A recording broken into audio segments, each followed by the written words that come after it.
वापस आने का कुछ स्वाद ही कुछ और होता है। और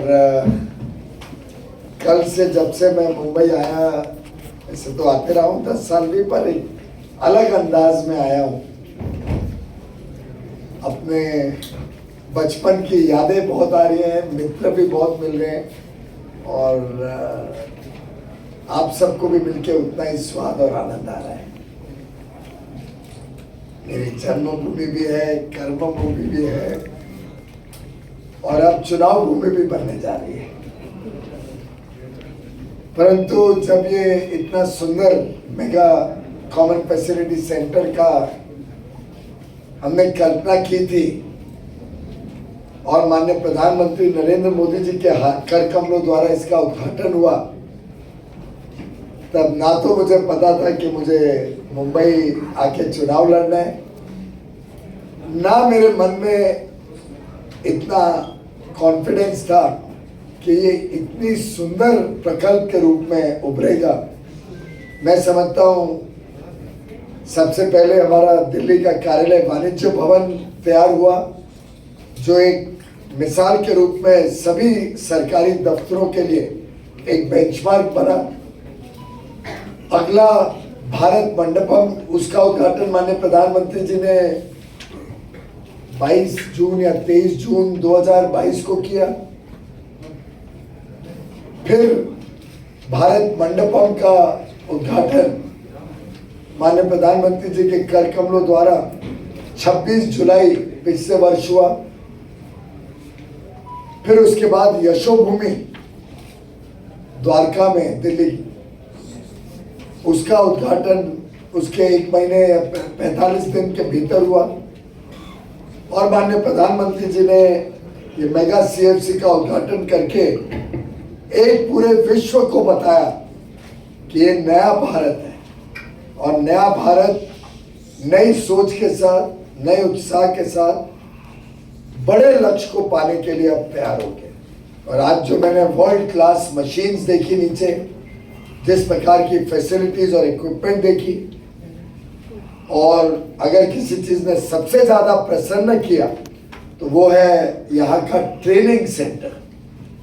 ट्रेनिंग सेंटर में अभी लगभग 146 बच्चे पढ़ रहे हैं, बढ़ के ये जल्द ही 200 हो जाएंगे।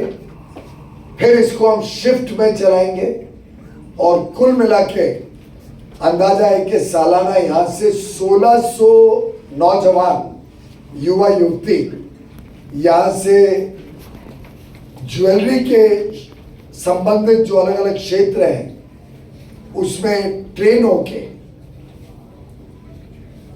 इंडस्ट्री की भी सेवा करेंगे, होनहार नागरिक बनेंगे, अपने पांव पे खड़े होंगे, अच्छी तनख्वाह की नौकरी गारंटीड है। यहाँ की ट्रेनिंग लेने के बाद गारंटीड आपको 1 वर्ष की अप्रेंटिसशिप और फिर नौकरी मिलेगी। कैड कैम्प में अलग ट्रेनिंग दी जा रही है। कुल मिला के भारत का भविष्य निर्माण करने के लिए, भारत के निर्यात को नए रूप देने के लिए, नए पंख देने के लिए और भारत को एक अति आधुनिक विश्व शक्ति बनाने के लिए ये मेगा सीएफसी भारत रत्न वास्तव में भारत का एक रत्न के रूप में उभरा है। यहाँ के कामकाज को शुरुआत करने के लिए आज मुझे आप लोगों ने मौका दिया, उसके लिए तहे दिल से धन्यवाद। और पब्लिक प्राइवेट पार्टनरशिप का एक और आपके सामने ये मिसाल के रूप में भी दिखता है, कैसे जब दोनों मिलकर काम करते हैं तो अच्छा काम देश हित में स्पीड से। ये प्रोजेक्ट का शायद भूमि पूजा तो 2 वर्ष में नहीं हुआ, 14 महीने पहले इसकी भूमि पूजा की थी, जब जमीन पे कुछ नहीं, बेसमेंट भी है, 40 कार पार्किंग के, 1.25 लाख स्क्वायर फुट का वास्तु, 6 माले की बिल्डिंग। और इतना तो मैं शायद दावे के साथ कह सकता हूँ, आप सबको भी एंट्रेंस से लेके यहाँ तक आनंद आया होगा इस भारत रत्न में आने का। मित्रों, आज कंज्यूमर राइट्स डे है। उपभोक्ता के अधिकार हम सबकी जिम्मेदारी है। अभी अभी एक बहुत बढ़िया कार्यक्रम ठाकुर कॉलेज में करके आ रहा हूं और मैं समझता हूं जो माननीय प्रधानमंत्री नरेंद्र मोदी जी ने 10 वर्ष में उपभोक्ता को केंद्र बिंदु बना के, मैं सोचता था हजारों बोलूं, फिर ध्यान आया नहीं, हजार तो बहुत कम है, सैकड़ों बोलूं, पर अब जब मैं देखता हूं कि देश में क्या क्या नहीं हुआ तो लगता है शायद लाखों ऐसे काम हुए हैं जिससे इस देश का आत्मविश्वास भी बढ़ा है, हमारी युवा पीढ़ी को बल दिया, हमारी अमृत पीढ़ी को नए रूप में देश का भविष्य देखने का मौका दिया और हम सबको प्रोत्साहित किया कि हम अमृत काल में 2047 तक भारत को एक विकसित देश बनाएं।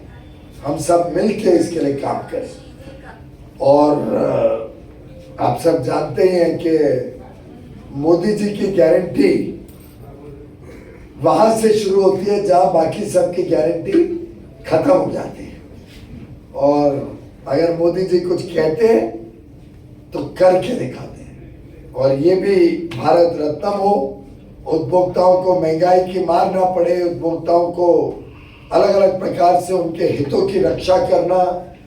आज के परिप्रेक्ष्य में अति आधुनिक जब दुनिया इतनी आगे चली गई है तो आर्टिफिशियल इंटेलिजेंस हो, डीप फेक हो, डार्क पैटर्न्स हो, मिसलीडिंग एडवर्टाइजमेंट्स हो, मिस सेलिंग हो, ऐसे जो अलग अलग प्रकार से उपभोक्ताओं को नुकसान पहुंचाने वाले विषय हो सकते हैं, इन सब पे उपभोक्ता विभाग कड़ी नजर रख रहा है, सख्त इसके रूल्स और कानून बन रहे हैं और इस पे तेजी से देश में बहुत बढ़िया उत्तम काम हो रहा है। आज हमने भारत की खुद की इंडियन स्टैंडर्ड टाइम की फैसिलिटी को भी, प्रोटोकॉल को आज रिलीज किया। अभी तक हम विश्व में जो समय तय होता था वो भारत में लागू करते, अब भारत के खुद का समय इंडियन स्टैंडर्ड टाइम अब भारत निर्धारित करे और उसकी पूरी जो टेक्नोलॉजी बैकबोन है वो इसरो के साथ मिलके अब भारत में भारत का समय तय होगा। तो जो थोड़ा बहुत कभी कभी आप में से किसने देखा कि नहीं मुझे मालूम नहीं कि आप अपने खुद के टाइम को मिला लें कोई भी अंतर्राष्ट्रीय घड़ी से और हमारे मोबाइल के टाइम को देखें तो कभी कभी कुछ सेकंड्स का मिसमैच होता है और कुछ सेकंड्स का मिसमैच कभी कभी बड़ा घातक हो सकता है, ये तो हम सब जानते हैं। तो मैं समझता हूँ मोदी जी ने एक और देश को आत्मनिर्भर बनाने के लिए आज समय भी अपना भारत का खुद का हो। अब हमारे जो वेट्स एंड मेजर्स हैं उसको सर्टिफाई करने के लिए विदेश नहीं जाना पड़ेगा, अब वो भी भारत को OIML सर्टिफिकेशन की पदवी मिल गई है, सर्टिफिकेशन हम खुद दे सकते हैं। तो जहां पहले हमारे वेट्स एंड मेजर्स विदेश जाते थे सर्टिफाई करने के लिए या जो मशीन्स या जो मास्टर्स थे वो विदेश जाते थे, अब भारत का सर्टिफिकेट दुनिया भर में एक्सेप्ट होगा और दुनिया से लोग भारत आएंगे सर्टिफाई कराने। फॉरेन एक्सचेंज अर्निंग भी होगी, निर्यात भी बढ़ेगा और आत्मनिर्भर भी होगी। ऐसे कई चीजें आज वहां पे उद्घाटन की। वैसे एक का जिक्र जरूर करूंगा कि weights and measures, legal metrology, consumer rights, consumer duties, ये भारत में नई चीज नहीं है। मुझे अभी तक लगता था कि शायद कौटिल्य के समय से, मैंने कौटिल्य के अर्थशास्त्र में पढ़ा था कि अशोक के समय से ही चाणक्य ने, कौटिल्य ने इस पे लिखा है कि वेट्स मेजर्स, उसकी इंपॉर्टेंस, ये सब तो मैंने पढ़ा था। लेडी श्रीराम कॉलेज दिल्ली के साथ संकलित किया उद्योगता विभाग ने और निकाला कि ये वास्तव में हमारे पुरातन में हजारों साल पहले भी एक कल्पना थी और इंडस वैली सिविलाइजेशन तक में इसका प्रमाण मिलता है। वेट्स मेजर्स और consumer rights, consumer responsibilities, duties का जिक्र हमारे मनुस्मृति तक जाते हैं, इतना पुराना है देश के लिए। मित्रों, प्रधानमंत्री जी के नेतृत्व में आज एक इलेक्ट्रिक व्हीकल्स को प्रमोट करने के लिए नई पॉलिसी कुछ ही घंटे पहले रिलीज हुई है, E vehicle policy to promote India as a manufacturing destination for electric vehicles. मुझे आप सबसे साझा करते हुए बड़ी खुशी होती है कि दुनिया भर से अब हम आमंत्रण कर रहे हैं कि लोग भारत आए, भारत में तेज गति से इलेक्ट्रिक व्हीकल्स का उत्पादन बढ़े, प्रोडक्शन बढ़े और हम विश्व शक्ति बने। भारत से पूरी दुनिया में भारत की बनी हुई इलेक्ट्रिक व्हीकल्स, टाटास की हो, महिंद्रास की हो और दुनिया भर के जो भी आना चाहे, सब लोग भारत में बनाए, भारत में बड़ा इकोसिस्टम बने, पार्ट्स का, डिजाइन का, ऑटो कंपोनेंट्स का, बैटरी बनाने का, लाखों लोगों को नए रोजगार के अवसर मिले, हमारे युवा युवतियों को नए काम, स्टार्टअप्स शुरू करने के लिए प्रोत्साहन मिले, देश भर में चार्जिंग इंफ्रास्ट्रक्चर हो और सबसे बड़ा लाभ हमारे उपभोक्ताओं का हो, जिनको इलेक्ट्रिक व्हीकल सस्ती मिले, बी बिजली सस्ती होने के कारण आपका ऑपरेटिंग कॉस्ट, गाड़ी चलाने का, स्कूटर, मोटरसाइकिल चलाने का खर्चा कम हो, आप पर बोझ कम हो, लॉजिस्टिक्स कॉस्ट देश का कम हो, इलेक्ट्रिक बसेस हो तो जो बसेस चलाने वाली स्टेट की या बाकी संस्थाएं वो किराया भी कम ले, उपभोक्ताओं को लाभ हो, भारत का फॉरेन एक्सचेंज जो तेल खरीदने में विदेश से क्रूड ऑयल में खर्च होता है उसमें भी बचत हो, फॉरेन एक्सचेंज बचे तो रुपया और मजबूत हो, रुपया मजबूत होता है तो महंगाई कम होती है, महंगाई कम होती है तो ब्याज के दर कम होते हैं, जिसको कहते हैं विन विन सोल्यूशन। उसके लिए आज ये ईवी पॉलिसी रिलीज करी गई है। मुझे पूरा विश्वास है अब भारत विश्व का इलेक्ट्रिक व्हीकल का हब बनेगा और हम तेज गति से इसमें लाखों लाखों लोगों को अवसर देंगे, नौकरी देंगे, नए रोजगार देंगे और लाखों करोड़ का व्यापार, व्यवसाय और निर्यात इस क्षेत्र में भी भारत करने जा रहे हैं। मित्रों, आज मैंने महंगाई, उपभोक्ताओं पे तकलीफ नहीं हो उसके लिए पहले भारत दाल, मूंग की दाल, भारत दाल, चने की दाल 60 रुपए में, भारत आटा 27.5 रुपए में, भारत चावल 29 रुपए में।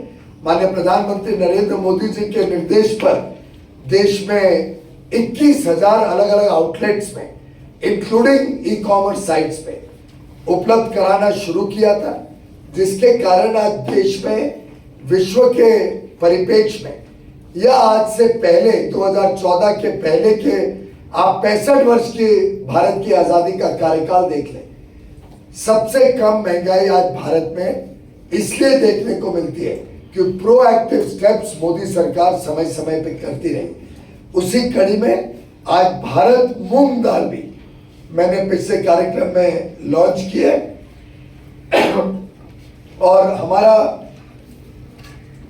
दिन रात 550 से अधिक केंद्रों पे मॉनिटरिंग होता है प्राइसेस का, देश भर की प्राइसेस का संकलन एक वेबसाइट द्वारा किया जाता है। आर्टिफिशियल इंटेलिजेंस से स्टडी करते हैं कि कहाँ कीमतें ज्यादा हैं, कहाँ पे माल उपलब्ध है जिसको वहां पहुंचाएं तो कीमतें संतुलन में रहेगी।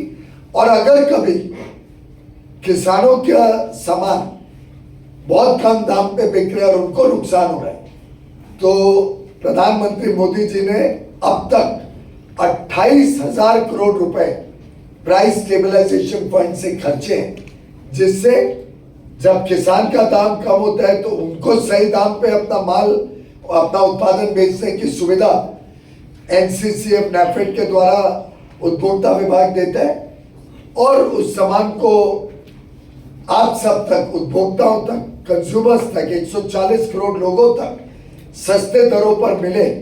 बीच में अगर कुछ डिस्काउंट देना पड़े या सब्सिडाइज करना पड़े तो केंद्र सरकार करती है। तो ऐसे 28,500 करोड़ अभी तक हम खर्च चुके हैं प्राइस स्टेबलाइजेशन फंड में, जिससे आज महंगाई भी कम है, किसानों को भी चाहे प्याज हो अलग अलग विषय में सही दाम मिलता है और उपभोक्ता को महंगाई की चोट नहीं पड़ती है। मित्रों, आज दो और खुशखबरियां देने के लिए मैं आपके समक्ष आया हूं।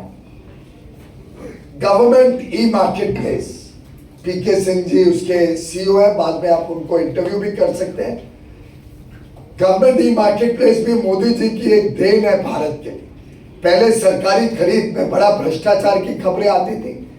आपको याद होगा कॉमनवेल्थ गेम्स में जब हमने सबने पढ़ा पेपर में 40,000 करोड़ का टॉयलेट पेपर का रोल खरीदा जाता था, तो याद है कितना आक्रोश आया था देश की जनता को और आप सब मीडिया के मित्रों को। अब वो सब चीजें इतिहास बन गई। गवर्नमेंट ई मार्केट प्लेस में टेक्नोलॉजी की सहायता से, ई कॉमर्स की सहायता से आज लाखों लोग गुड्स और सर्विसेज जेम के पोर्टल से सरकारी खरीद में पूरी पारदर्शिता से, कंपटीशन के माध्यम से अपना सामान बेच सकते हैं। कोई भेदभाव नहीं है। इसमें स्टार्टअप्स को और अधिक सुविधाएं मिलती है। विमेन एंटरप्रेन्योर्स का चिंता की जाती है। माइक्रो स्मॉल यूनिट्स को सुविधाएं दी जाती है। और ये पहले डीजीएसएनडी को रिप्लेस किया गया जेम द्वारा। मात्र 7 वर्षों में जेम ने 2 करोड़ से अधिक सरकारी ऑर्डर्स को फुलफिल किया और करीब 8 लाख करोड़ की सरकारी खरीद जेम के माध्यम से पूरी पारदर्शिता से, जिसके कारण मेरा मानना है, और शायद मेरा नहीं बोलना ठीक है, इंडिपेंडेंट स्टडीज ने, आईआईएम वगैरह ने जो इंडिपेंडेंट स्टडीज की, उन्होंने दर्शाया कि लगभग 12 से 15% मिनिमम, कुछ केसेस में उससे भी ज्यादा सरकार का पैसा बचा है जेम के माध्यम से। और सरकार का पैसा यानी आपका पैसा, जनता का पैसा। तो एक प्रकार से जनता का लगभग लाख करोड़ से अधिक जेम की वजह से बचा है। और पिछले अगर 2 वर्ष का देखें तो 2 वर्ष में, आज से 2 वर्ष पहले 1 लाख करोड़ का खरीद सरकारी जेम पे हुई। पिछले वर्ष वो बढ़कर 2 लाख करोड़ और इस वर्ष 31 मार्च तक वो 4 लाख करोड़ होने वाली। सरकारी खरीद 2 वर्ष में 1 लाख से बढ़ के 4 लाख करोड़ मात्र 1 वर्ष में। यह दर्शाता है मोदी जी के काम करने का ढंग, कैसे वो निगरानी रखते हैं, कैसे वो जवाबदेही रखते हैं। मुझे पता नहीं कितने रातों से पीके सिंह जी सोए नहीं होंगे, पर ये लक्ष्य पूरा करना है। और अभी तो आज 15 तारीख है, 15 तारीख तक कितना हो गया? 3,82,000 करोड़ रुपए ऑलरेडी हो चुका है। अब 2 हफ्ते और इनको बिना नींद के रहना है, पर 4 लाख का लक्ष्य मोदी की गारंटी है कि पूरा हो। इसी कड़ी में नई चीजें इन्होंने इंट्रोड्यूस की है। फॉरवर्ड ऑक्शन किया है, इसमें रिवर्स ऑक्शन है, कोऑपरेटिव्स को जोड़ दिया है इसके साथ माननीय गृह मंत्री अमित शाह जी के नेतृत्व में। और 5 लाख कॉमन सर्विस सेंटर्स को इस से जोड़ा है, जिससे छोटे छोटे उद्योग, छोटे छोटे माइक्रो यूनिट सर्विस प्रोवाइडर्स भी सीएससी में जाके जेम पे ऑनबोर्ड हो सकते हैं। 1.5 लाख से अधिक पोस्ट ऑफिस को भी जेम से जोड़ा है। और आगे चल के अब इस पूरे प्लेटफॉर्म को भी रिवैम्प कर रहे हैं। शायद टीसीएस ने कॉन्ट्रैक्ट जीता, उसका भी कॉन्ट्रैक्ट पारदर्शिता से करके टीसीएस ने वो कॉन्ट्रैक्ट लिया है। अब इसकी जेम 2.0 तैयार हो रही है, जो और अति आधुनिक होगा और अच्छी सेवा करेगा। मित्रों, आज ECGC, export credit guarantee corporation, जिसका दफ्तर नजदीक में ही है, वो भी देखने लायक है। अति आधुनिक मॉडर्न वर्ल्ड क्लास दफ्तर आज ईसीजीसी का है। उसका भी एक फेसलेस सर्विस फॉर एक्सपोर्टर्स, जैसे इनकम टैक्स में फेसलेस टैक्स असेसमेंट होता है, अब फेसलेस सर्विस टू एक्सपोर्टर्स आज लॉन्च किया गया है। कस्टमर्स जो हमारे हैं उनके लिए नया अनुभव होगा, नया एक्सपीरियंस। किसी को कभी भी ईसीजीसी के दफ्तर में धक्के नहीं खाने पड़ेंगे, उल्टे दरवाजे बंद। ईसीजीसी के दफ्तर अब ऑनलाइन काम करेंगे पूरी तरीके से। पॉलिसी इशू करना हो, क्लेम प्रोसेस करना हो, पत्र व्यवहार हो या आपकी ग्रीवियंस हो, सब ऑनलाइन होगी। आपको मीटिंग करनी है तो वीडियो कॉन्फ्रेंसिंग द्वारा होगी और वीडियो रिकॉर्ड होगा, जिससे कोई किसी के ऊपर कभी गलत काम करने का मौका ही नहीं मिले। और यही व्यवस्था हमने अलग अलग सरकारी क्षेत्रों में की है। डीजीएफटी के ऑफिस में भी ऐसे ही शुरू किया है, सब कुछ ऑनलाइन। और एक आध चीज रह गई है जो अब उसका टेक्नोलॉजी तैयार हो रही है। पेटेंट्स ऑफिस, जिसके चीफ कंट्रोलर श्री उन्नत पंडित जी हमारे साथ हैं। पेटेंट्स ऑफिस के बारे में एक जमाने में 10 साल पहले बहुत प्रतिक्रिया होती थी, भ्रष्टाचार के कांड सुनाए जाते थे और काम बहुत कमजोर था। 2014 के पहले कितने पेटेंट ग्रांट होते थे साल में? 6,500 पेटेंट। मित्रों आप गौर करिए, 6,500 पेटेंट एक साल में। 2014 के पहले भारत का पेटेंट ऑफिस ग्रांट करता था। आज आप सबके समक्ष मुझे बताते हुए अति प्रसन्नता हो रही है। इस वर्ष 2023-24 में हमारे पेटेंट ऑफिस ने 1,00,000 पेटेंट ग्रांट किए।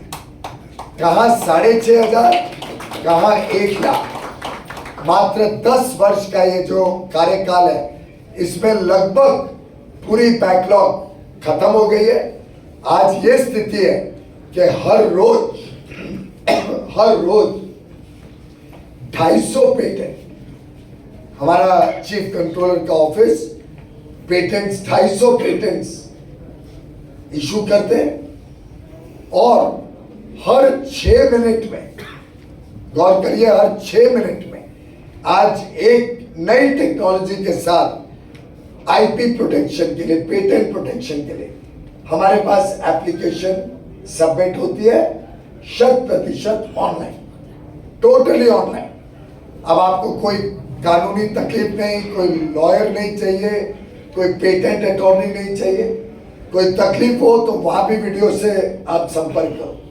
रोज सुबह ग्रीवियंस के लिए ओपन हाउस होता है। आपको कोई मीटिंग करनी है किसी व्यक्ति से, समय निर्धारित कर लो आपकी सुविधा के अनुसार, और वीडियो पे उनके साथ रूबरू आप चर्चा कर सकते हो। सब कुछ रिकॉर्ड होगा। हो सकता है कुछ लोग मेरे से नाराज हो इसके कारण, पर उनके नाराजगी उनकी प्रॉब्लम है।